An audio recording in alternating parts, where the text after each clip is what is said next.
Boa noite, amigos, companheiros, acadêmicos e docentes que têm me acompanhado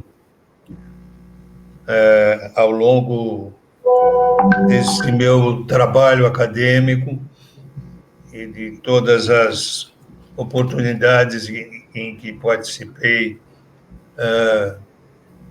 em conjunto com todos vocês, ou em aula ou em congressos. Hoje, a ideia é trabalhar um pouco o turismo cultural. Na verdade, se desdobra em tantos outros títulos, como ecológico, antropológico, religioso, artístico, arqueoteosófico e tantos outros. Turismo de moda, né?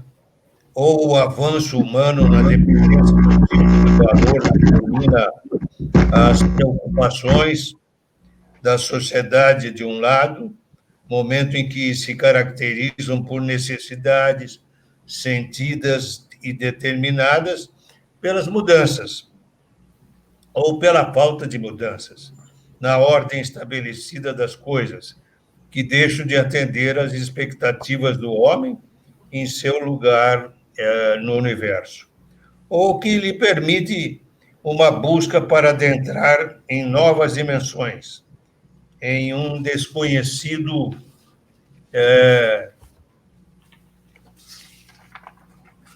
investigável, experimental, na teoria e na prática. Isso, aliás, é o que vem caracterizando as modernas correntes de pensamento do mundo acadêmico e científico nos países avançados. O exemplo disso pode ser observado nos Estados Unidos, nas chamadas ciências da complexidade, na termodinâmica, do não equilíbrio, na teoria dos autômatos e tantas outras. Caracterizar ou definir uma cultura tem sido polêmico, sem pretender entrar na discussão, até porque vai ser objeto das nossas convidadas. Vamos demarcar que, por cultura, entendemos territórios que tiveram sua fisionomia e aura originais alterados em consequência de intervenções físico e mentais do trabalho do homem sobre o espaço natural. Genericamente, a resultante desses processos é o que tem sido denominado como cultura, que por essa razão será compartilhada entre os contemporâneos e transmitida para as gerações futuras, como consagrou a lógica da modernidade. A contemporaneidade acrescentou a esse entendimento uma noção mais ampla, no sentido de considerar que as culturas são múltiplas, pois envolveriam, além de conjuntos de crenças, de modos de fazer, valores e técnicas para lidar com o meio ambiente, ou resolver os problemas do cotidiano, a sua semantização com valores simbólicos e a eles eventualmente agregados, na forma de imaginários. A pós-modernidade, compreendida no viés que considera como culturais também as expressões imateriais, o simbólico, os imaginários, atualmente diríamos que a brasilidade, a americanidade, italianidade e germanidade, hispaniedade, e assim por diante.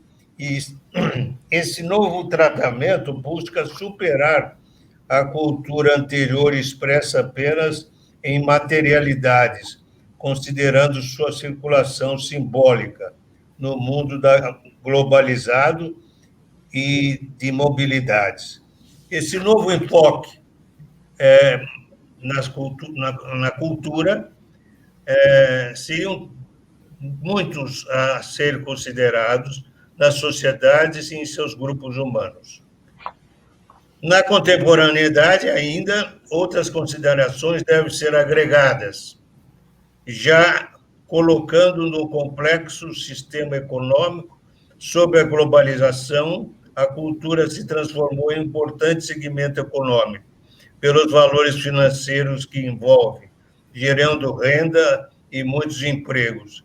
A ampliação da abrangência do conceito, ao agregar novas tipologias e considerar sua ampliação temporal, passou a tratar como culturas ou como culturais setores como a gastronomia, o design, o consumo e mesmo as práticas esportivas, como coloca o professor Irving. É o que tem sido tratado dentro da economia criativa. Em termos temporais, por sua vez, como exemplo, não são prédios históricos herdados de outros séculos, são tratados como culturais, mas também propostas contemporâneas de arquitetura, como os desafiantes projetos do arquiteto Frank Gehry, entre outros, como o Museu Guggenheim, em Bilbao, na Espanha, o Museu da Biodiversidade, no Panamá, e assim por diante. Então, essas expressões culturais, originadas nesses cenários, nas suas expressões materiais e imateriais, e mesmo nos imaginários associados ou decorrentes, tornam-se matéria-prima para o turismo cultural. No sistema de turismo, essa área integra um subsistema cultural, que, por sua extrema importância, deve estar sempre na base de todo o desenvolvimento ulterior buscado. Então, para dar continuidade, falar com muito mais profundidade sobre esse tema da cultura, nós vamos ouvir duas colegas, a professora Suzana e a professora Maria José Giareta, colegas com muita experiência na área, pois trabalham, a professora Suzana Gastal, num programa de pós-graduação, mestrado e doutorado, há muitos anos, a quem eu tive o prazer de ser colega e compartilhar com ela alguns momentos importantes para aperfeiçoar os conteúdos programáticos. Maria José Giareta, doutora, que trabalhou especificamente em alguns setores da cultura, fez uma tese sobre as danças, principalmente trabalhando lá em Santa Catarina, em Joinville, com o Bolshoi e o Festival de Música de Santa Catarina. Então, nós vamos ver visões diferentes do turismo cultural. Eu pediria que a Suzana iniciasse a sua exposição, depois nós vamos trocando, eventualmente, perguntas e iniciamos esse debate, enfim, esse bate-papo sobre as culturas e as suas tipologias. Suzana. Bem, obrigada pelo convite, muito bom estar aqui compartilhando esse espaço presencial online, né? Com o professor Beni, com a minha querida Maria José, né? Que a gente se curte de longe, né? E temos tido poucas oportunidades de uma troca como essa de hoje. Então, isso me deixa muito feliz e vamos ter, acredito que, ótimos momentos. Bem, como o professor Mário já colocou, a partir dos anos 90, especialmente, não é? Nos anos 80, 90, a cultura ela passa a sofrer outras concepções, né? Há uma ampliação conceitual, não se fala mais apenas em cultura popular e cultura erudita, né? Quando eu comecei a minha carreira acadêmica no turismo, em 94, 95, nós tínhamos no curso 2 disciplinas, né? Uma disciplina de folclore e uma disciplina de arquitetura, não, de patrimônio histórico, né? Então, já na época, assim, isso me incomodava muito, porque era muito complicado categorizar a cultura em degraus, digamos assim, né? Porque aí se coloca a cultura, que era a cultura erudita, num patamar, e o resto tudo, folclore era por ali, né? A gente até, com boa vontade, podia ser uma expressão cultural, e felizmente isso são concepções que elas foram sendo superadas, né? A partir de colocações da Unesco, seguidas pelo IFAM no Brasil. Nós tivemos uma mudança importante quando o IFAM deixou de contratar apenas arquitetos, com olhar sobre o patrimônio construído, e passou a contratar antropólogos. Então, nós tivemos toda um olhar para os bens imateriais. Isso foi extremamente importante, e aí ampliou extremamente não só a conceituação de como se olha a cultura, então, é cultura ou não é cultura, Então, nós não ficamos mais presos à cultura popular, cultura erudita, cultura de massa, não. É cultura, E como é que nós vamos olhar isso? E a ampliação de conceito permitiu um crescimento, uma ampliação muito grande de setores, como eu já coloquei o folclore, ou as expressões mais populares, a gastronomia, e como o professor Mário colocou, inclusive até o esporte, de repente, ele passa a ser tratado como expressão cultural.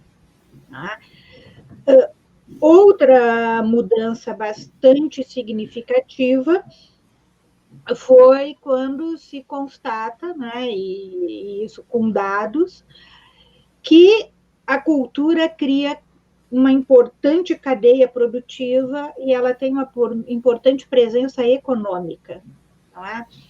Então, infelizmente, quando nós vemos assim o desmonte das políticas culturais, isso é um equívoco enorme, Não só porque a cultura, então, ela é expressão e autoexpressão de pessoas e comunidades, mas porque a cultura, num sentido amplo, ela gera emprego e renda para muita gente.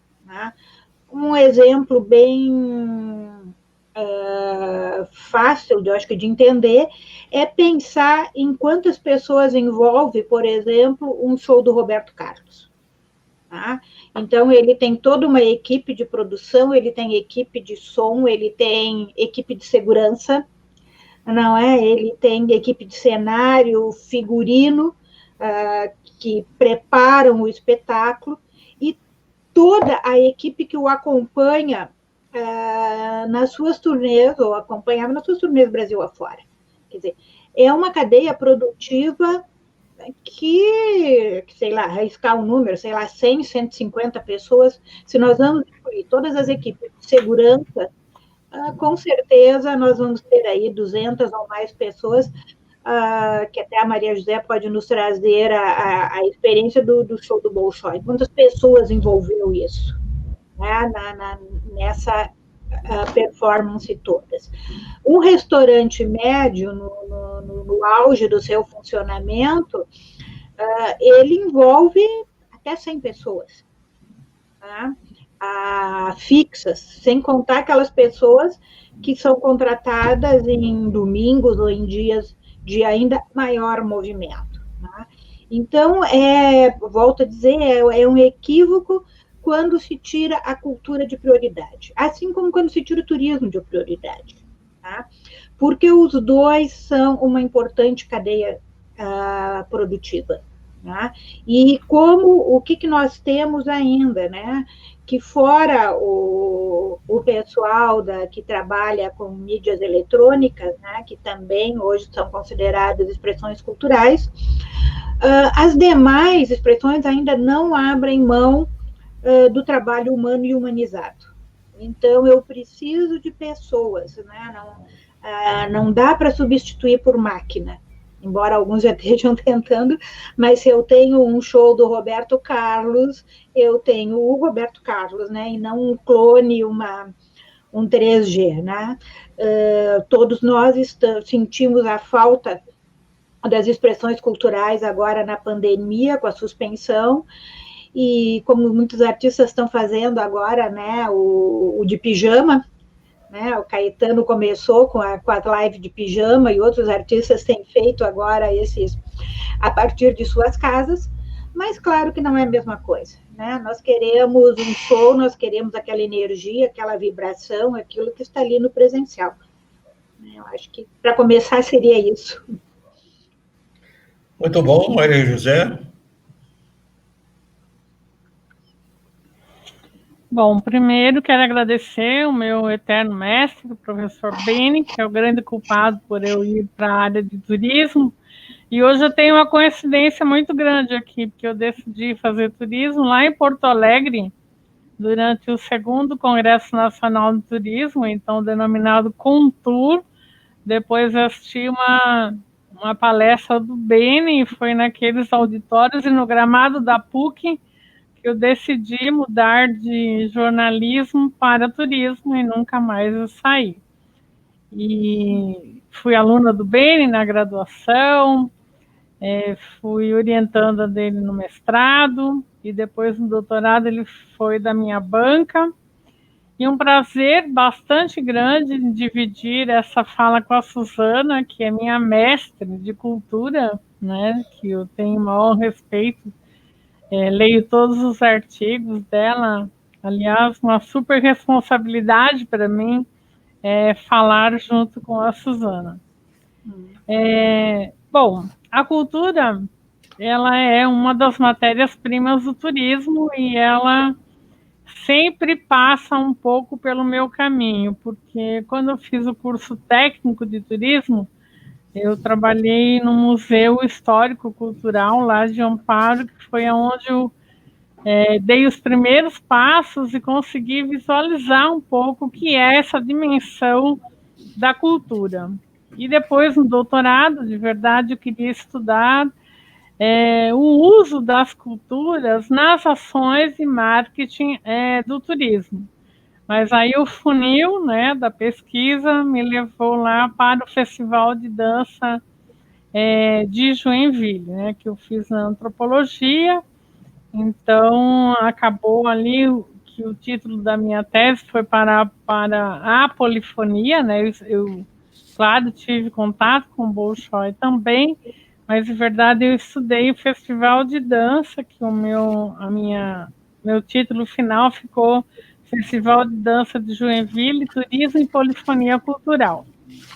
Então, assim, quando a gente fala em turismo cultural, quando eu fiz um mestrado ainda, eu li um autor português, não lembro o nome todo dele, mas é Rodrigues, e ele dizia assim, que quando a gente fala turismo social ou turismo cultural, a gente está cometendo um pleonasmo, porque não existe turismo sem ser cultura. Então, assim, além da dimensão toda do que representa a cultura para o turismo, nós, estudiosos de turismo, profissionais, temos que sempre levar em consideração isso. E eu sou bastante testemunha disso, porque eu trabalhei muito tempo com turismo social, e é bem aquele pensamento do Ítalo Calvino, aquele que vai, quando regressa, jamais será o mesmo, porque ele incorpora para si todo um aprendizado cultural, que eu concordo integralmente com autor português, né? Quando eu comecei a procurar meu objeto na dança, né? Tinha uma jornalista de dança que sempre escrevia assim, essa frase nunca me saiu da cabeça. Toda revista que ela abria para falar sobre a dança enquanto cultura do Brasil, ela sempre escrevia assim, que do samba ao Lago dos Cisnes, o Brasil é muito bom nisso, que sempre será muito bom. E aí ela descrevia muito em cima de toda a criatividade que o brasileiro tem, toda a possibilidade de produção, né? E aí, isso, quando eu estudei o Festival de Dança de Joinville, para mim foi bastante claro, porque apesar de ser um festival de dança, como a Suzana falou, os números são gigantescos de pessoas que trabalham, de pessoas que organizam, que estão no bastidor do festival, assim como o artista, né? Que lá eles trabalham desde a dança de rua até o balé clássico de repertório. Então, assim, a riqueza do festival e o sucesso dele, que foram as minhas considerações finais, é essa sobreposição de cultura, porque apesar de ser festival de dança, ele se multiplica, porque ele acaba tendo música, ele acaba tendo fotografia, ele acaba tendo pintura, e ele tem todas as modalidades de dança, e é um espaço bastante democrático para todos aqueles amantes da dança, né? Que, como eu falei, ele atende desde as pequeninas, das crianças, da dança de rua, até o clássico do clássico ali, que a gente poderia enquadrar no erudito que a Suzana colocou, né? Então, assim, todo artista, todo mundo que estuda cultura, em especial a dança que eu entrevistei, né? Eles sempre diziam o seguinte, que era uma delícia trabalhar no Brasil, porque o brasileiro ele tem uma criatividade gigantesca. Ele se dá muito bem no improviso e ele tem muita garra, o que não acontece em todos os lugares. No entanto, ele, como um produto do turismo, que acaba sendo um espetáculo de dança, aqui no Brasil ele não é tão valorizado, então ele acaba saindo e fazendo carreira fora para depois retornar ao Brasil numa posição melhor. Então a gente vive esses dois lados, né, da cultura aqui no Brasil. Aí o Beni, quando abriu ali, fez uma tentativa, né, de mencionar o turismo, né, e eu também achava que era uma coisa muito fácil. Aí, quando eu fui cursar as matérias de cultura na PUC São Paulo, eu falava assim, gente, que negócio mais difícil. Eu lia N conceitos e não encontrava um, né, que eu achasse que vinha de encontro ao turismo ou que fosse um conceito completo. E também tudo isso porque a cultura não é estática e ela muda bastante, né? E o turismo também muda bastante. E aí o Beni, quando colocou, né, que está dentro ali do meio ambiente, né, em 2017, o Fórum Mundial divulgou que o Brasil é riquíssimo em diversidade, no entanto, essa diversidade não é bem aproveitada por outras questões, né, da pobreza, da falta de segurança, né, e o que agora até a pandemia veio escancarar, né. Então, eu diria que o Brasil, sobre a dimensão da cultura, é um país riquíssimo, tanto quanto a diversidade natural. No entanto, no turismo, a gente tem alguns problemas. Primeiro que existe uma polêmica assim, eu vou fazer de todo o traço cultural um produto, né? E aí eu acabo descaracterizando a cultura para chegar em toda essa dimensão quantitativa que é assustadora. A Suzana começou, mas eu dei uma procurada nos números de carnaval, dos festivais aqui do Brasil. O número é gigantesco, não só de participantes, mas também de injeção e do efeito econômico que ele traz, né? E aí até ontem eu fui dar uma pesquisada em textos sobre cultura, e aí, assim, essa polêmica também vai, assim, de um lado, o turismo, ele vai contribuir e vai até ajudar a valorizar a cultura de uma comunidade. Mas, por outro lado, também o turismo então avalia aquilo como mais ou menos importante, de acordo com aquele gigantismo dos números, que às vezes saem tantas cifras que eu preciso ler e reler para ver se é aquilo mesmo, né? E aí até um dos autores escreveu sobre essa polêmica uma frase do Caetano que diz, né, da força da grana que ergue e destrói coisas belas. Então, assim, eu já fiz inventários turísticos em comunidades assim bastante distante dos grandes centros, né? E aí é bem isso mesmo, porque eles estão lá com as manifestações, o turismo precisa daquelas manifestações para engrossar ali o seu portfólio de atrativos. No entanto, quando o turismo chega, ele atravessa aquela raiz que a Suzana pode me corrigir, né? Fazendo de tudo aquilo um grande espetáculo, sem respeitar ali os pontos essenciais daquelas manifestações todas, né?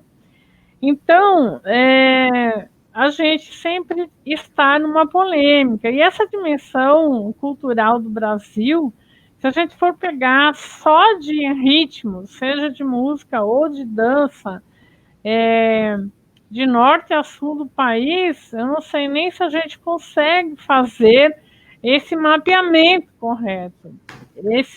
Já se tentou fazer esse mapeamento no antigo Ministério da Cultura, eu procurei para falar hoje, mas ele sumiu dos sites, né? Do que é que tinha em cada lugar do Brasil, né? Então, assim, só no Rio Grande do Sul deve ter tipo uns 10 gêneros musicais e de dança característicos do Rio Grande do Sul. Se você for para o Pará, igual, e são outros ritmos, né? E se pegarmos os ritmos e as coisas de cultura que o brasileiro está mais familiarizado, como é o samba, existe uma ramificação enorme de samba que eu já trabalhei com estrangeiros no carnaval, e aí para você explicar tudo isso e o que é a cultura do Brasil, não é uma atribuição fácil para quem está trabalhando ali com turismo. E também tem uma outra questão que o turismo ajuda nessa valorização, ajuda a enxergar determinados atrativos culturais, mas às vezes a gestão municipal e nem a comunidade local reconhece determinadas manifestações ou coisas que o local produz como uma coisa cultural importante daquele lugar, né? E também, assim, a questão dos espetáculos, né, também acaba atrapalhando. O ano passado, eu fui conhecer uma feira das figureiras de Taubaté, que é um artesanato local. Então, eu fiquei super feliz, porque elas lutam muito, né? Falei, que bacana, agora todo turista vai poder ver, vai conseguir entender, conversar com elas, né? E aí, assim, faz uma mistura tão grande com aquilo que é puro, né, daquele artesanato da figureira, com outras coisas, nada contra a cultura popular, que também essa mistura toda acaba ficando prejudicada para mostrar o que é que aquela localidade tem. O Beni falou ali, né, dos itens que ele colocou no Sistur, e não é qualquer turismólogo que dá conta de fazer uma ficha técnica quando você entra em atrativo cultural, porque demanda um tempo, demanda uma compreensão sobre aquilo, ou então acaba que se escreve coisas nada a ver, né? Ou uma frase única para a cultura do Brasil de norte a sul, né? Então, assim, alguns eventos que têm a sua origem na cultura, eles tomaram uma dimensão enorme. Por exemplo, o Carnaval de São Paulo, nos últimos anos, sofreu uma transformação. Não só tendo o Carnaval do Sambódromo, mas também um carnaval possível para todos, que é o Carnaval de Rua. Então, em 2020, o Carnaval de Rua de São Paulo atraiu 154 mil pessoas, enquanto que o Sambódromo 15 mil pessoas, porque o ingresso é bem mais caro, enfim. E aí não temos só o carnaval, né? O Carnaval do Rio de Janeiro, por exemplo, a estatística de 2020 diz que teve mais de 10 milhões de pessoas circulando. E que aí trouxe para a hotelaria uma ocupação de 100%. Então, assim, sempre se ressalta ali esse valor econômico, esse impacto econômico. E não se ressalta muito a questão do carnaval, né, como evento do Brasil, né, da sua expressão cultural. E sim, toda matéria que você vai ler sempre se traz essa questão quantitativa. Tem um evento em São Paulo que eu gosto muitíssimo, que trabalha mais com cultura popular, que se chama Revelando São Paulo, que ele acontece em torno de 10 dias aproximadamente, e que traz, assim, muita gente do interior e todas as expressões do interior do estado, né? Então, por exemplo, na edição de 2019, trouxe 120 cidades paulistas com 2.700 expositores. E a feira em si reuniu mais de 350 atrações de música, dança, artesanato e gastronomia de todo o estado. Então, assim, esse evento, para mim, ele mostra não só aquilo que está na mídia da cultura de massa, ele traz ali muita coisa bem expressiva da cultura paulista em si, né? Aí a gente tem muitos outros eventos no Brasil, né, como a Festa de Parintins, a gente tem o Carnaval de Salvador, de Olinda, que é muito forte, a gente tem o Festival Lollapalooza, o Rock in Rio, que é tudo assim, gigantes, né? Por exemplo, o Rock in Rio, 700 pessoas girando em torno do evento, de 73 países, e que gerou 25 mil empregos na última edição. E também traz um aspecto negativo, que é a geração de lixo, né? Então, assim, dimensionar assim, a cultura do Brasil enquanto o produto turístico é uma coisa, assim, acho que tão difícil quanto conceituar cultura, porque é um mundo gigantesco, né?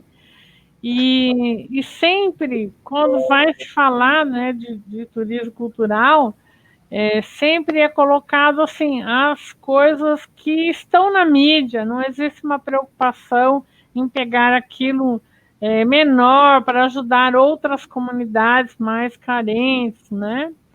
Então, assim, eu considero que a cultura, apesar de a gente não ter que olhar a cultura apenas como um produto, como um espetáculo, né? E sim como uma expressão de um local, de um povo, ela é importantíssima para o turismo brasileiro.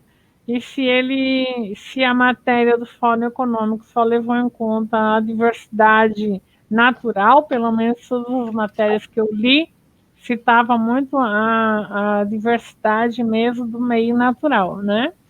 Então, se a gente for fazer um balanço assim da cultura brasileira, a gente é riquíssimo e também não fazemos da cultura um produto não só do turismo, como da educação, que eu nem falei aqui dos museus, das exposições, por exemplo.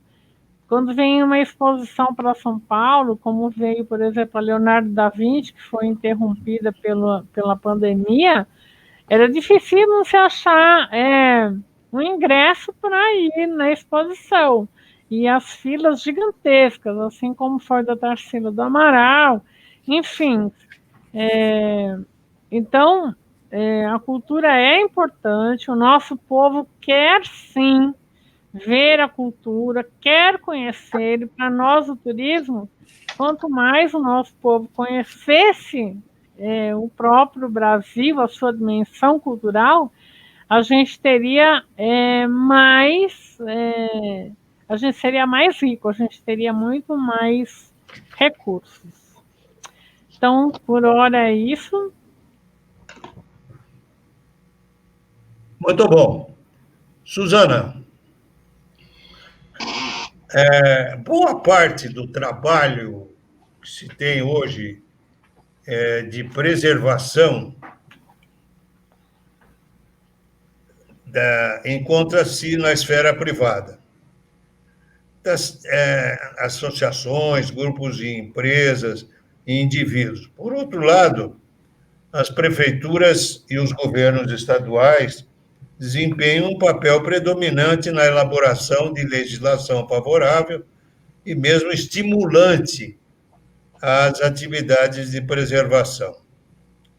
O governo federal norte-americano, pelo Departamento do Interior, tem escritórios regionais em todos os estados, injeta grandes dotações na promoção e na política nacional de preservação da herança cultural, para favorecer a participação pública no movimento preservacionista.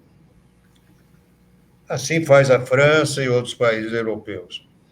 Eu pergunto a você o seguinte, Suzana, eu queria que você falasse um pouquinho sobre as nossas dificuldades num processo de museificação que está começando a ocorrer e de espaços urbanos históricos, que você conhece bem, como eu, e trabalhamos aí na Serra, na região da uva e do vinho, o município de Carlos Barbosa, que tem lá na praça principal todo um conjunto de casas ainda de madeira que se tenta preservar, transformando aquilo em pequenas lojas, enfim, dando um valor comercial para que o proprietário possa, evidentemente, receber algum benefício pela preservação daquilo, para que não venda, até porque estão tombados. Então, eu te pergunto, como é que você vê, Suzana, a participação público-privada nessa questão de preservação, de museificação do espaço urbano, preservação histórica, já que o Estado, o município, principalmente, está exaurido, absolutamente exaurido nos seus recursos públicos para aplicar em iniciativas como essas, de preservação, museificação, etc. Como é que você vê essa possibilidade de buscar uma solução através de PPPs? Bom, a questão do patrimônio construído, digamos assim, né, ela se torna bastante complicada, primeiro porque realmente são valores muito grandes. Quem mora em casa, é o meu caso, eu moro numa casa, não é uma casa patrimônio, mas, como eu brinco, é um amante caro, né? Porque a manutenção de uma casa, quem mora em casa sabe, né? Aonde vai isso. Mas aí eu vejo que nós temos várias questões, né? Uma é que, principalmente, se nós pegarmos ali o Nordeste, o Norte, Minas, né? Aquelas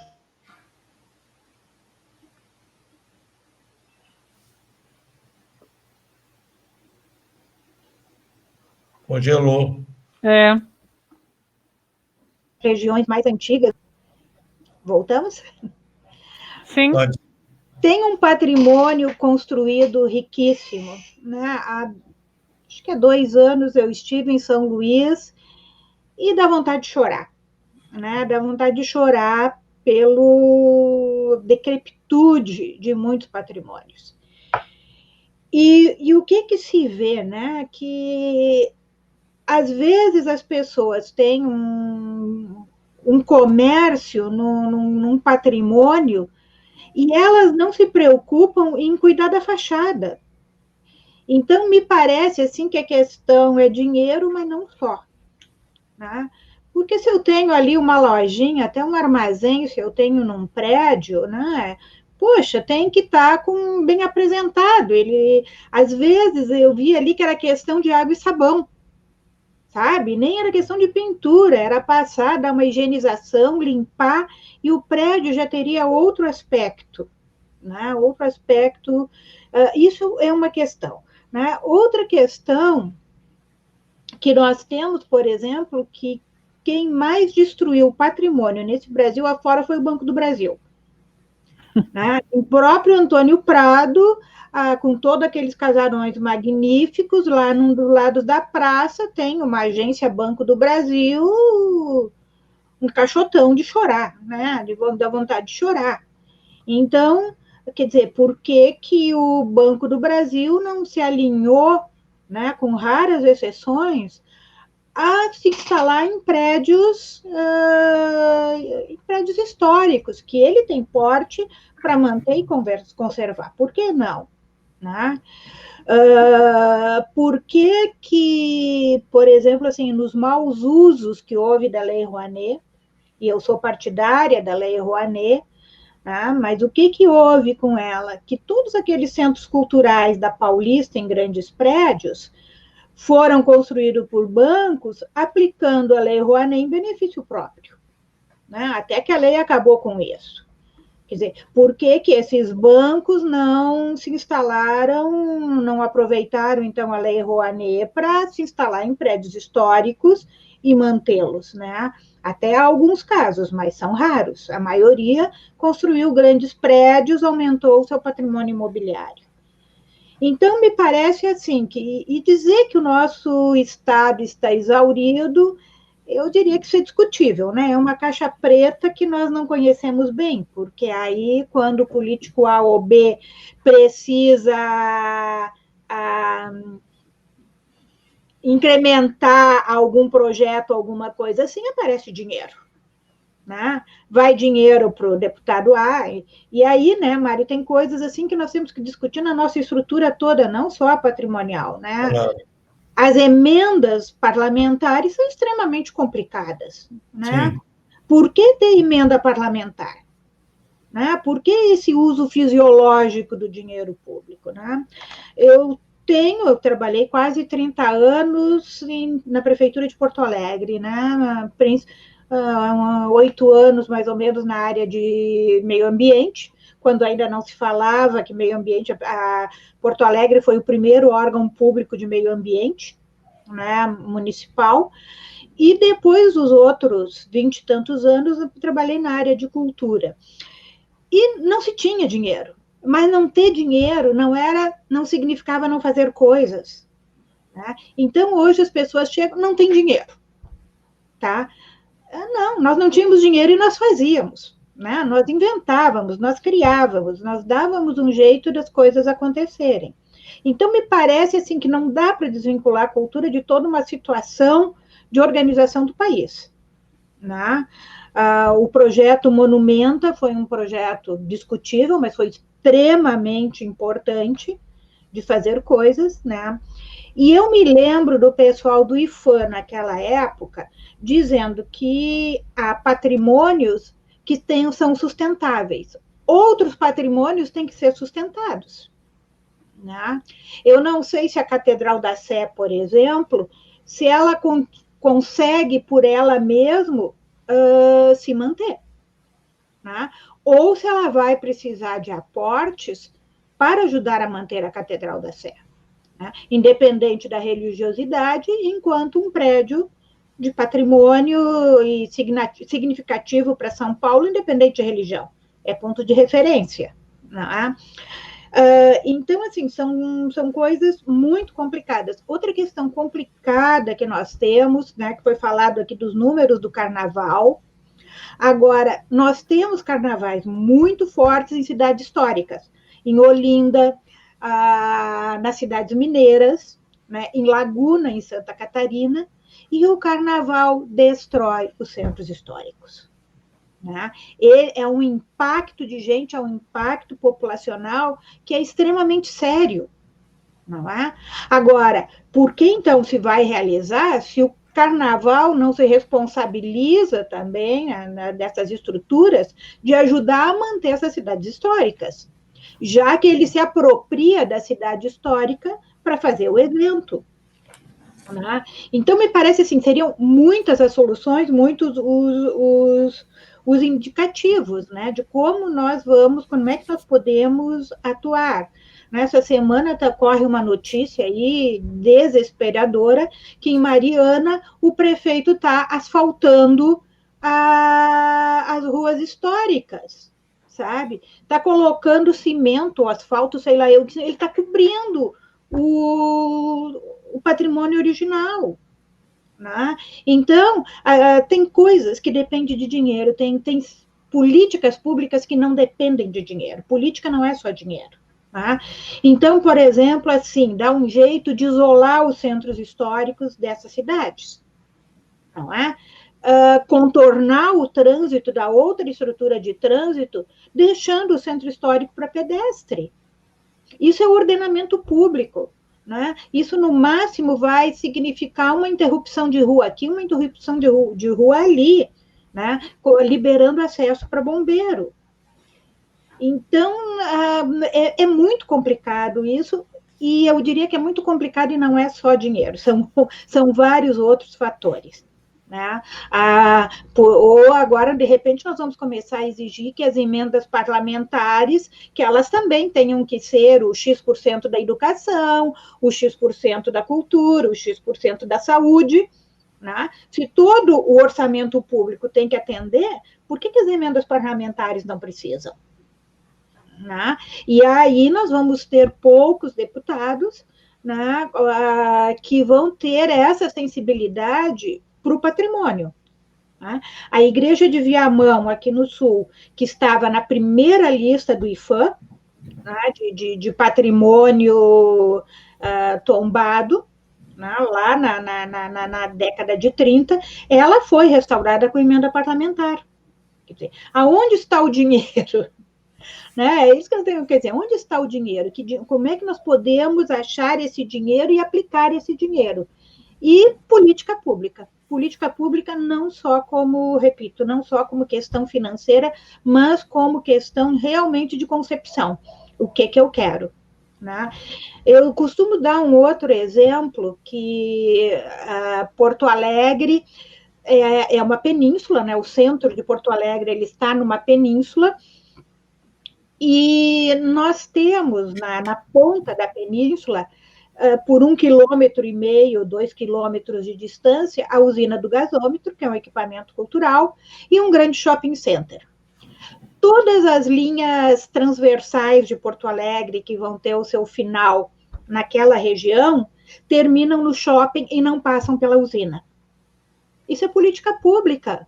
Por que o terminal, ou não há uma passagem desses equipamentos no equipamento cultural? Mas por que eles vão no equipamento comercial? Política pública. Né? E teríamos outros exemplos Brasil afora. A Maria José falou da questão das bordadeiras, né?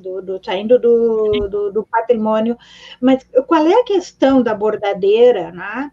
A questão da bordadeira, por exemplo, algumas no Nordeste se reativaram quando grandes designers e criadores de moda começaram a contratá-las para fazer a sua moda, para incorporar nos vestidos, garantir uma fonte de trabalho.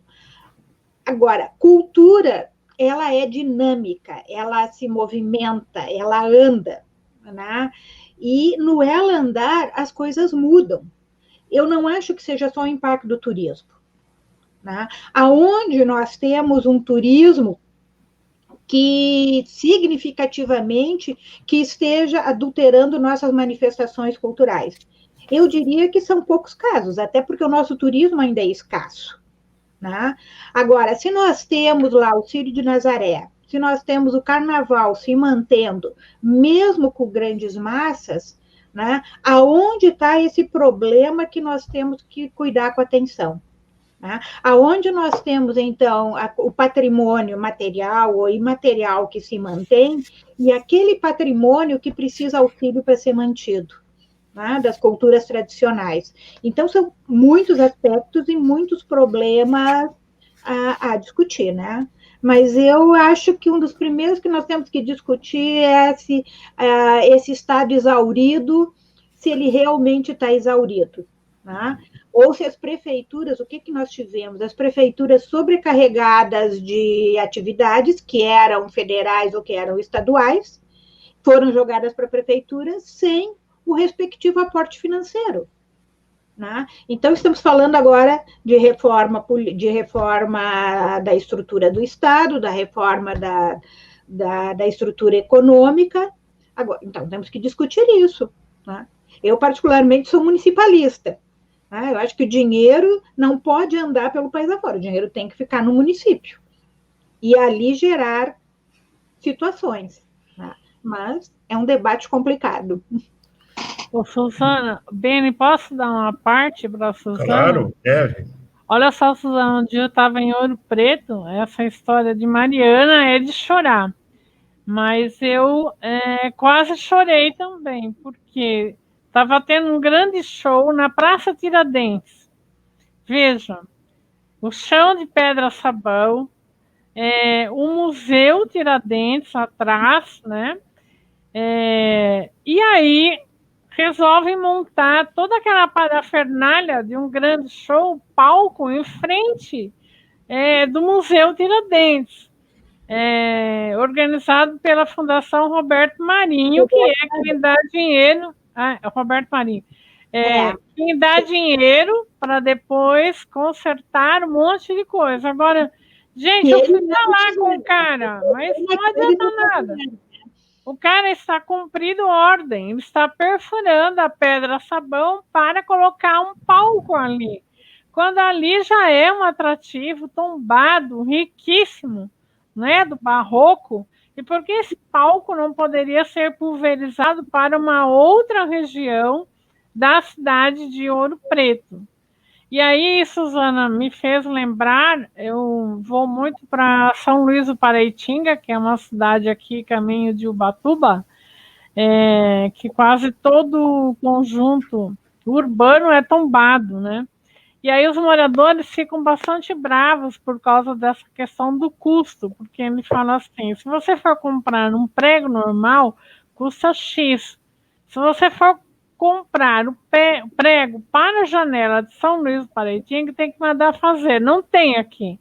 Então eles dizem assim que a casa tombada é igual mini saia, só é legal na mulher do vizinho, porque quando é sua, você tem que arcar com todos os custos, que é isso que o Beni falou, porque no Brasil não existe esse subsídio para quem preserva a sua casa.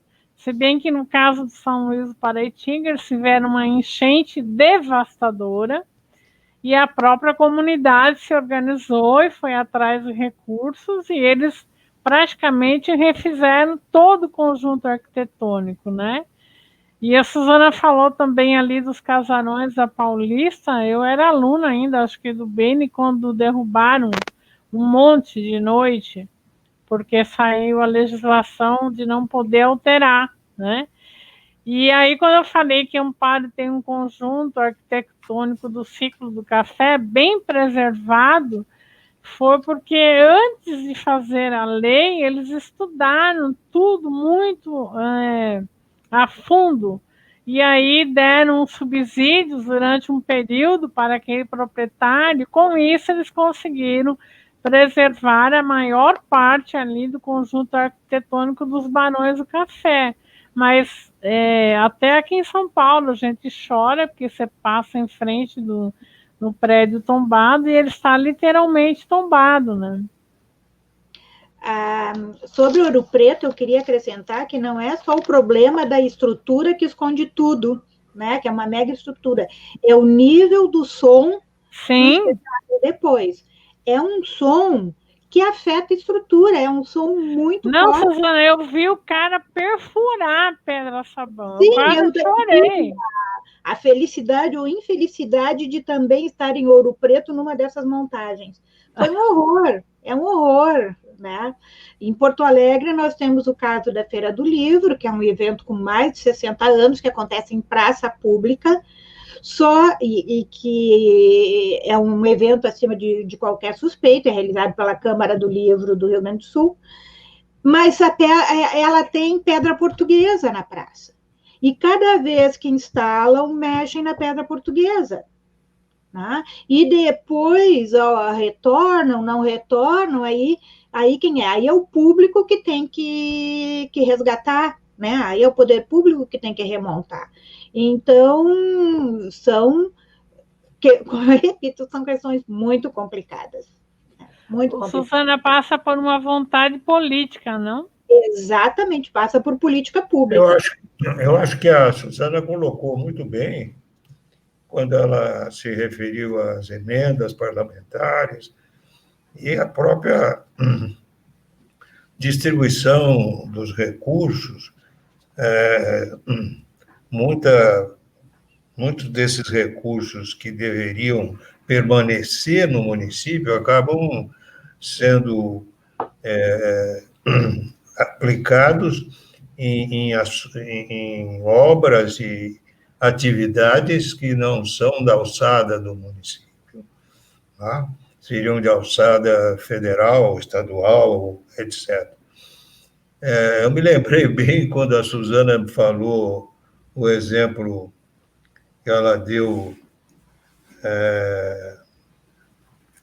Onde é que você visitou lá, Suzana, que você falou que... São Luís? Não, estava pavimentando. Mariana. Mariana. Mariana. Agora. Eu não sabia disso. Eu me lembro que quando fui secretário de Obras do Estado, eu fui visitar um município próximo a Itanhaém, em Cananéia, e aí o prefeito me levou a ver uma rua, uma avenida que ele havia pavimentado, E eu achei estranho, que afinal eu conheço o processo de pavimentação, e ela é toda branca e lisa. Eu falei, mas como é que você conseguiu esse pavimento? Da onde você colocou? Ah, eu achei na praia um depósito de umas conchinhas, e eu abri, e ele destruiu um dos maiores sabaquis que existia no litoral sul para pavimentar a avenida lá de Cananéia. Então, isso é realmente uma coisa que é ignorância total e o fato de ninguém ter alertado essa barbaridade. Eu agora faria uma pergunta final, ou um assunto que fosse respondido pelas duas, lembrando que a diversidade de manifestações culturais está diretamente associada a uma diversidade cultural presente nos locais. Países como o Brasil, formados a partir de significativos processos de imigração, tiveram sua composição étnica qualificada pela presença de segmentos populacionais vindos de muitas geografias, e apresentando miscigenações em maior ou menor grau. Tais composições étnicas apresentam-se como importantes desafios de planejamento de políticas e ações culturais e de turismo, pois devem cercar-se de cuidados éticos, no sentido de que ambos não venham a ser utilizados por grupos minoritários ou majoritários para promover uma hegemonia sobre as demais. Também a presença de mega-eventos, a própria Suzana e a Zezé lembrou sobre o Carnaval, no âmbito da globalização, não deve abafar expressões locais com menor poder de barganha econômica para sua produção ou autossustentação. Então, no Brasil, o patrimônio histórico e cultural talvez seja o que demande maior preocupação e o decorrente cuidado no âmbito das expressões culturais, seu restauro, revitalização e conservação, que envolve recursos financeiros muito significativos, que, em termos públicos, precisam concorrer com recursos destinados hoje, principalmente, à saúde e à educação. Portanto, o principal problema é o desafio de tornar patrimônio sustentável, pois no caso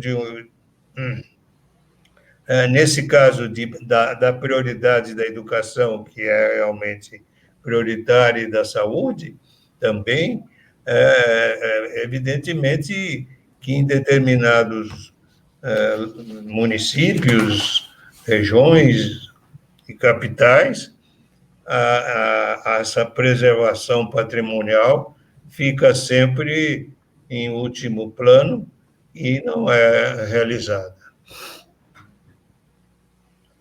Su.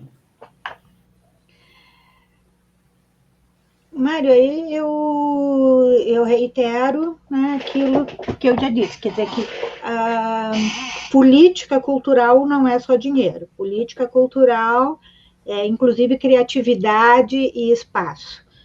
Lembro que em uma ocasião eu estava numa cidade do oeste de Santa Catarina, e eles relatando que tinha um grupo de dança de rua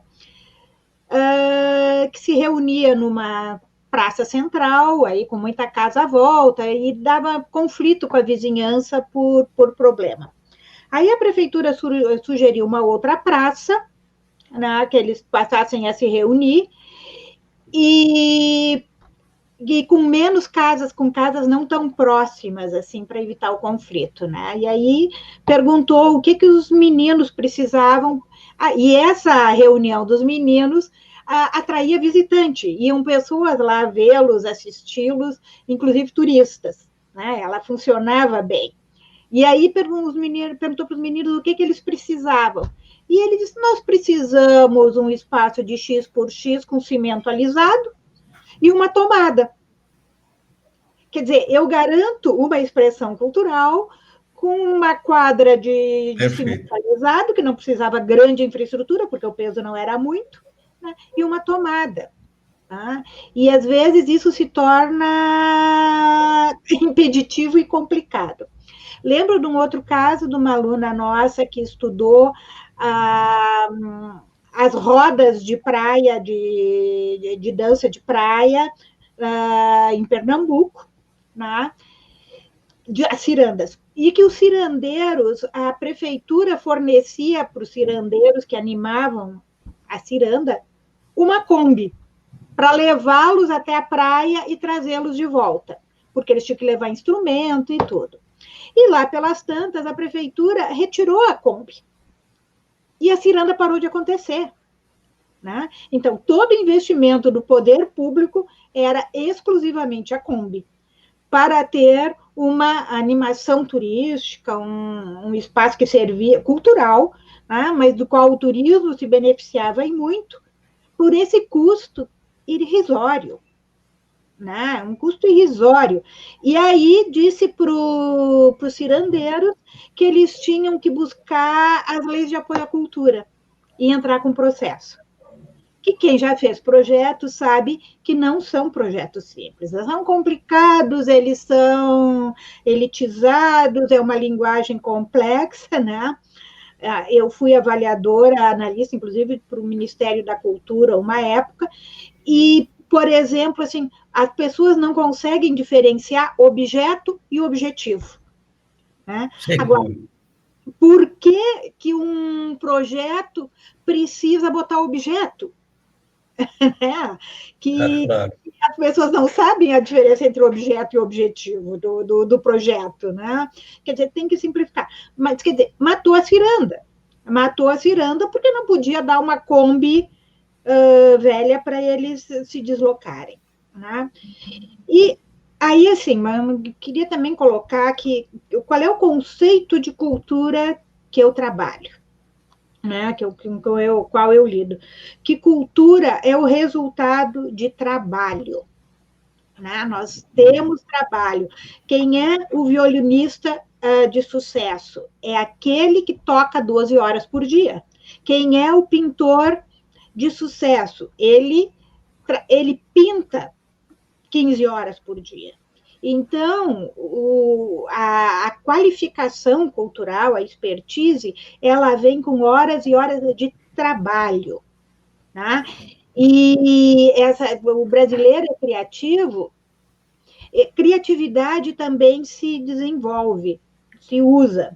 Né? Agora, a criatividade, aí, pegando a tua pergunta, ela depende muito também de uma certa abertura para o outro, para uma abertura para o diferente, tá? No momento que nós estamos violentos, agressivos e xenófobos, a nossa criatividade também desmonta. Né? Perfeito. Porque essas pessoas não vão se manter criativas, porque isso é resultado, no momento que eu tenho ódio e xenofobia, isso é resultado de um pensamento estreito, e não de um pensamento que se abre. Né? Então, nós temos, e do imigrante, nós temos o imigrante tradicional, aquele do século XIX, e nós temos os neo-imigrantes. Então, o imigrante do século XIX, ele é lindo, ele é bonito, ele é simpático, ele é cultura. Agora, se eu pego o haitiano, se eu pego o senegalês, se eu pego todos esses neo-imigrantes, eles são atacados. Eles não podem vender seu artesanato na rua. Né? Eles não podem trazer a sua tradição africana de comércio de rua, que é uma...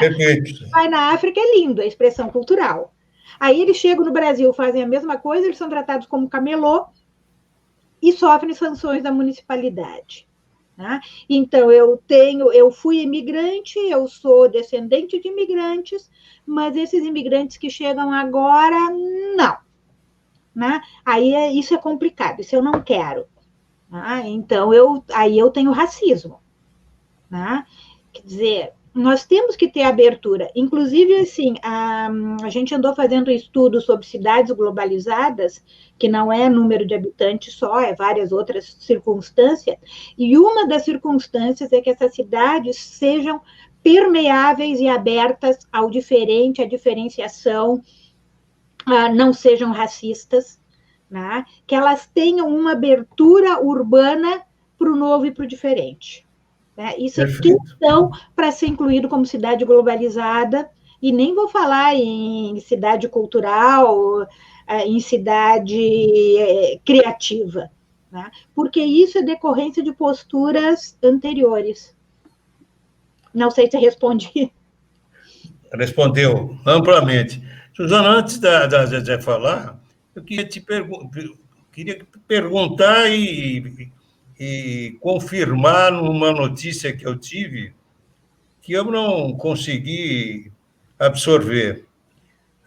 Nós que trabalhamos juntos aí na região da Serra Gaúcha, na região da uva do vinho, das hortênsias e dos aparatos da serra, eu recebi de um amigo uma informação que eu não consegui realmente acreditar concebível, que o prefeito de Caxias teria conseguido, por um instrumento de lei municipal, mudar a Caxias da região da uva e do vinho para a região das hortênsias. Eu pergunto, isso foi possível? É verídico? Na regionalização, agora, o município indica em que região ele quer estar. Ele encaminha, né? Parece que o município tem que sair do município para onde estará. E foi um prefeito muito polêmico, que inclusive foi retirado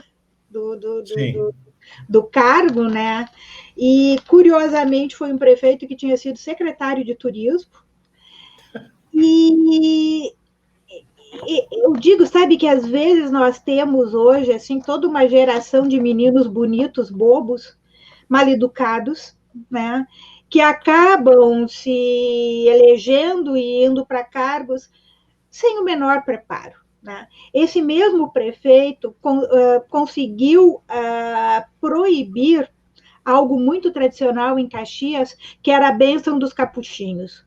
Uma vez por ano, os capuchinhos iam para a Praça Central e passavam o dia abençoando.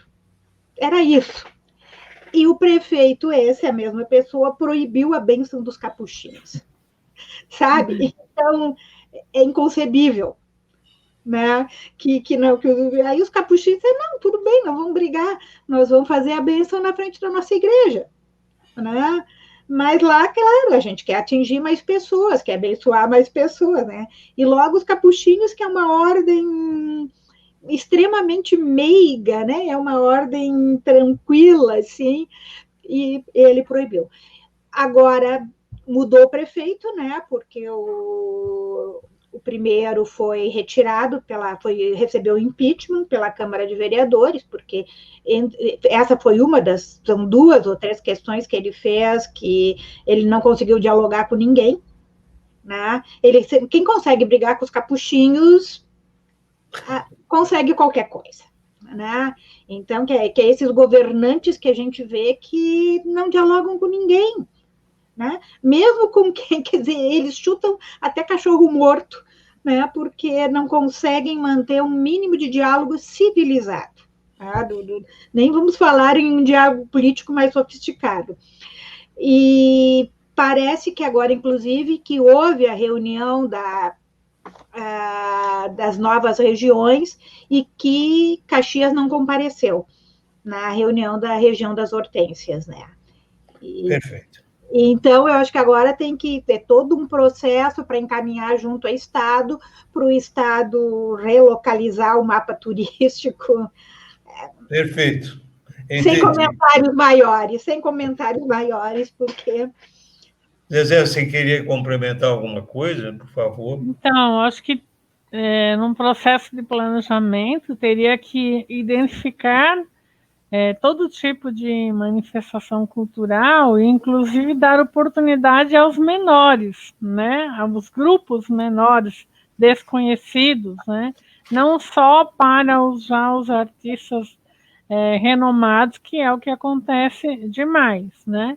Nessa fala da Suzana, né, que tem que querer, quantos espaços públicos a gente tem ocioso e que a gente poderia utilizar ali, como a Suzana falou, para fazer o grupo de ciranda, de violino, é claro que a música sempre requer uma qualificação maior, mas seria um bom caminho, inclusive, para contribuir com a cidadania, com a educação, né, de formar essa juventude, que toda essa participação em atividades culturais, seja na pintura, na dança, no teatro, vai contribuir futuramente com o seu desenvolvimento pessoal, até para não votar num ser que não tem a menor noção do que é cultura, por exemplo, né? Até de não eleger aquele que fala mais bonito, né? O que é mais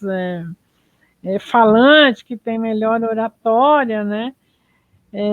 Eu acho que esse seria um caminho, mas também assim um processo de querer, de ter vontade política, de fazer um planejamento, começando primeiro com as necessidades, o que cada comunidade quer fazer de cultura, e pode ter certeza que vai gerar ali muitas coisas, como a história das cirandeiras, né?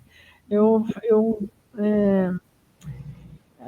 trabalhei um tempo numa comunidade quilombola e só de ter uma área coberta, não era nem casa, nem nada, eram várias madeiras com uma cobertura vegetal.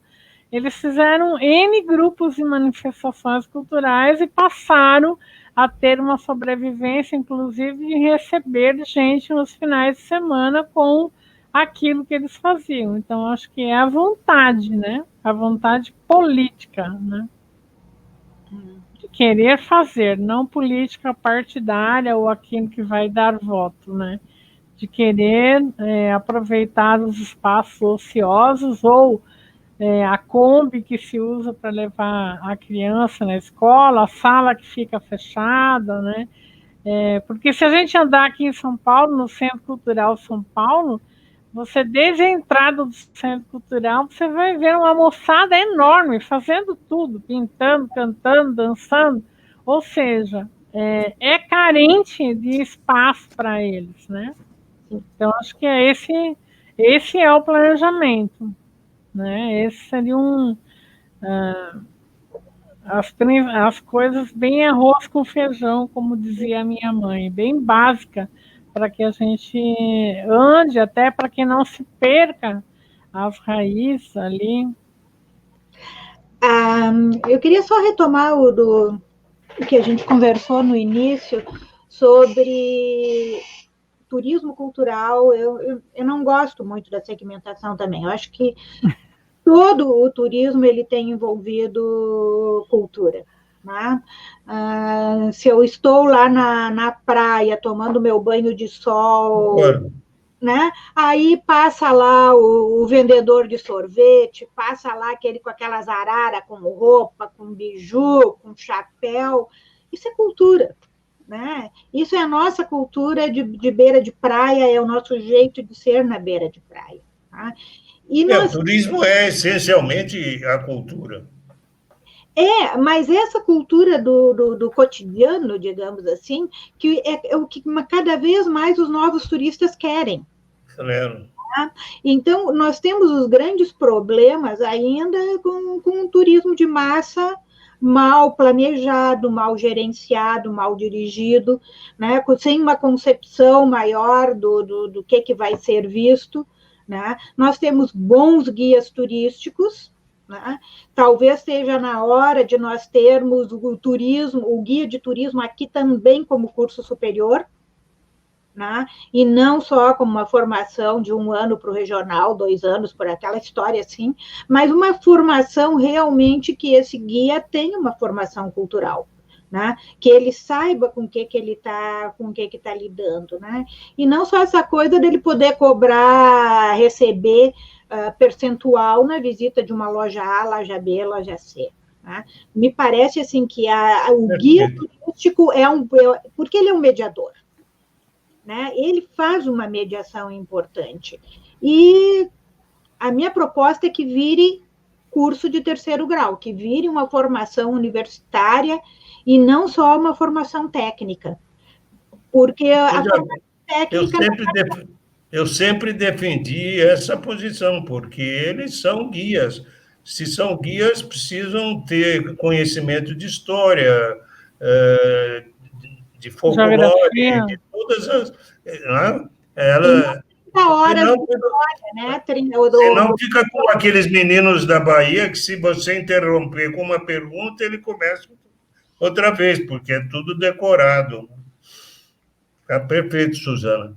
Bom, chegamos praticamente no tempo, mas eu queria, antes de encerrar, aproveitar as duas colegas brilhantes e dizer que eu tenho trabalhado muito e imaginado, gostaria de ouvi-las sobre essa ideia, de trabalhar um pouco a questão do que eu estou chamando, é um nome que eu dei, do continente ibero-americano. Ou seja, nós começamos a trabalhar com o turismo doméstico, depois da Covid, porque ele foi muito bem, o ano passado fechou com 95 milhões, enquanto o nosso receptivo não atingiu 7 milhões, aliás, há 25 anos que não atinge 7 milhões, chegou a 6.300. Então, começar a desenvolver um turismo nos 26 estados, cada estado explorar mais os seus diferenciais turísticos, não é? E propiciar para que os seus cidadãos conheçam melhor o seu próprio estado. Para isso, e como conhecer também o nosso país. Então, ampliando, se nós chegamos a 95 milhões, nós podemos triplicar esse número, não é? Conhecendo melhor. É verdade que a malha aérea brasileira não nos auxilia, né? É muito complicado hoje cruzar as diferentes regiões turísticas do país, não é? Principalmente norte e nordeste, é complicadíssimo, às vezes. E depois, então, como eu imagino um continente, claro, o continente imaginário, o continente ibero-americano, avançamos para a América Central e, primeiro, considerando os nossos países limítrofes, do Sul e do Norte,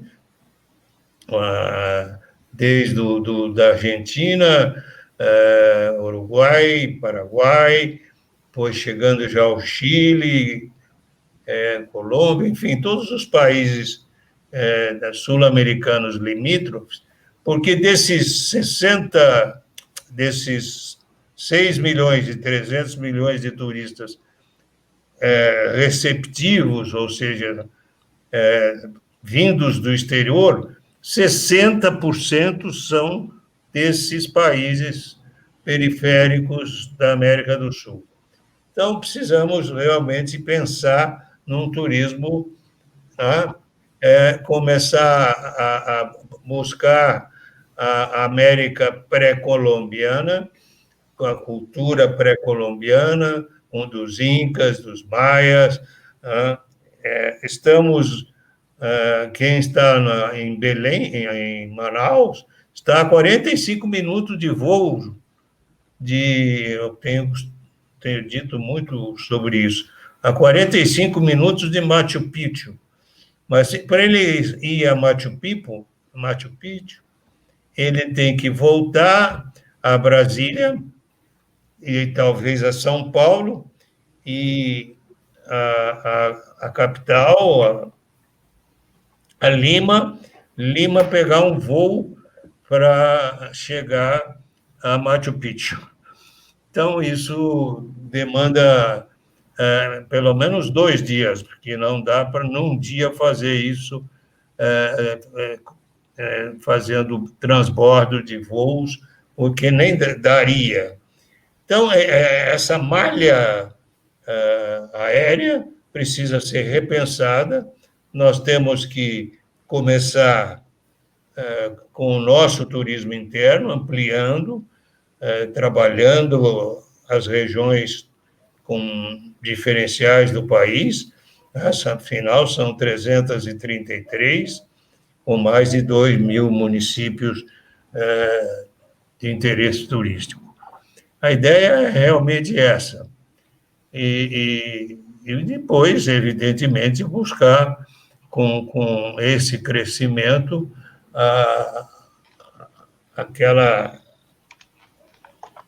aquele desejo de sermos um país receptivo internacional.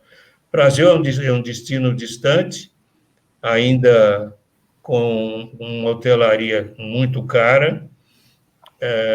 Claro que seria um objeto, agora com essa reforma tributária, desonerar o setor de turismo, tanto o setor de hotelaria como de restaurante, enfim, porque hoje um restaurante no Nordeste, para se almoçar, você almoça 3 dias no Caribe. Chega a custar algo em torno de... Uma água mineral eu já vi em Fortaleza custar $17 para o turista. Então, isto é absolutamente impossível. Então, é claro que, com isso, nós perdemos muito. Por isso que estamos estancados há 25 anos com isso.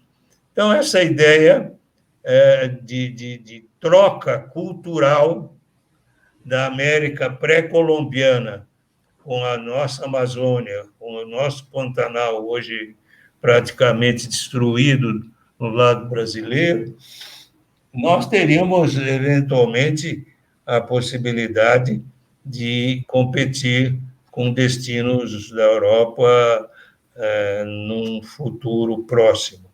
Mas agora devemos pensar nas proximidades do continente, trabalhar com elas e buscar fortalecer e muito o nosso turismo interno. Seriam essas as minhas previsões e orientações para a pós-Covid, né, nesta retomada que teremos, não sei exatamente em quanto tempo, mas certamente chegaremos à vacina e, portanto, a superar essa pandemia do Covid-19. Suzana, as suas palavras para a nossa despedida.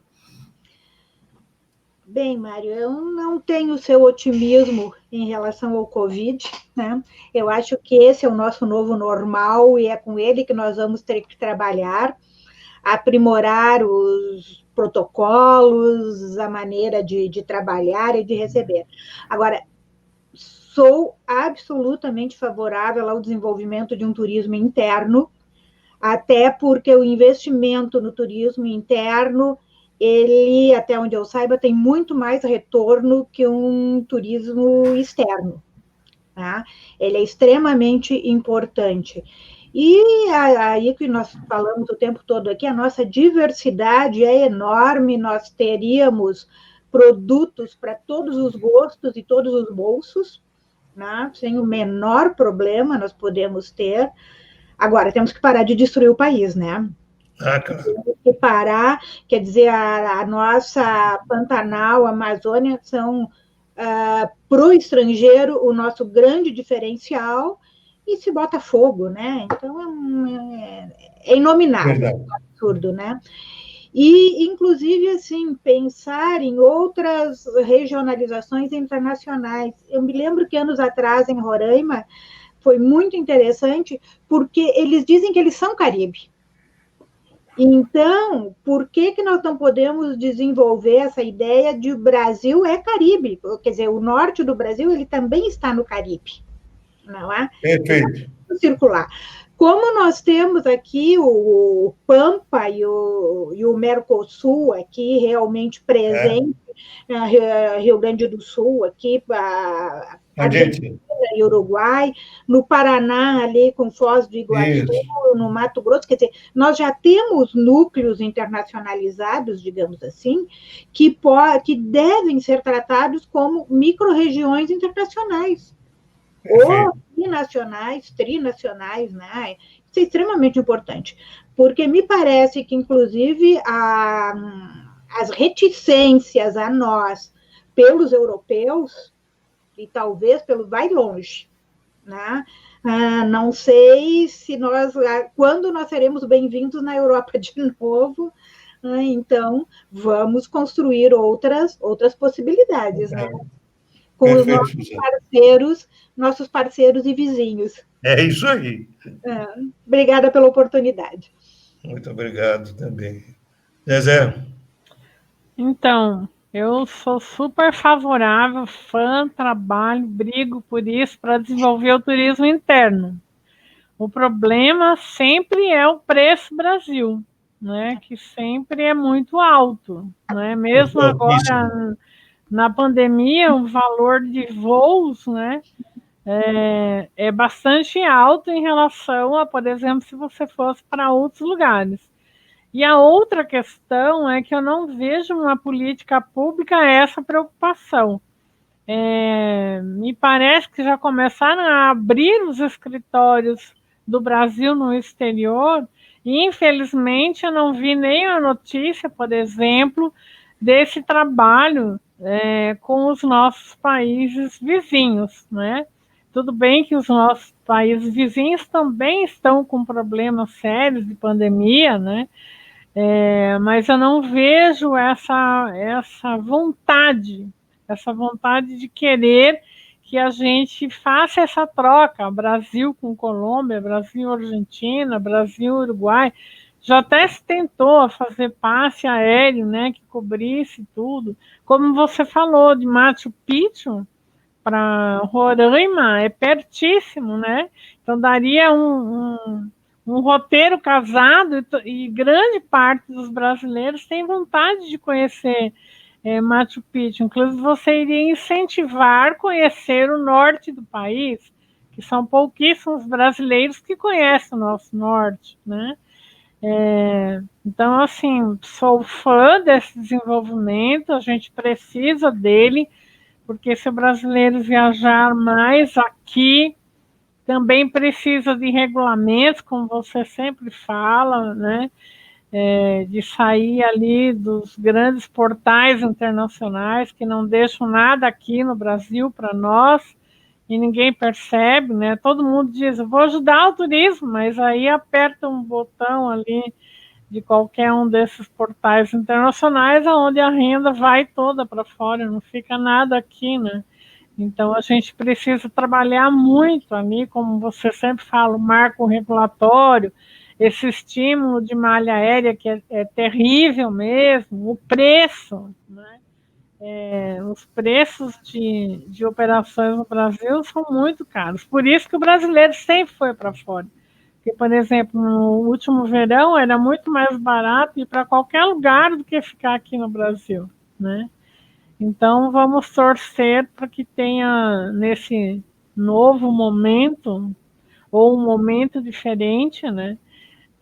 Alguma luz ali para que desenvolva o turismo como uma grande oportunidade, de fato, de contribuir com a economia nacional. E obrigada pela oportunidade, adorei estar com a Suzana, sou super fã dela. É recíproco. Eu fico muito feliz em ter feito essa live com duas grandes amigas, duas grandes e competentes colegas, com as quais trabalhei, inclusive com a Suzana, no programa de pós-graduação da Universidade de Caxias do Sul, com a Maria Josena, que foi minha aluna na Unibero, depois trabalhamos juntos lá. Você trabalhou comigo em Itaipu. Em Itaipu também. Muito obrigado a todos e aguarde as nossas próximas lives. Obrigado, boa noite a todos. Boa noite. Obrigada. Boa noite.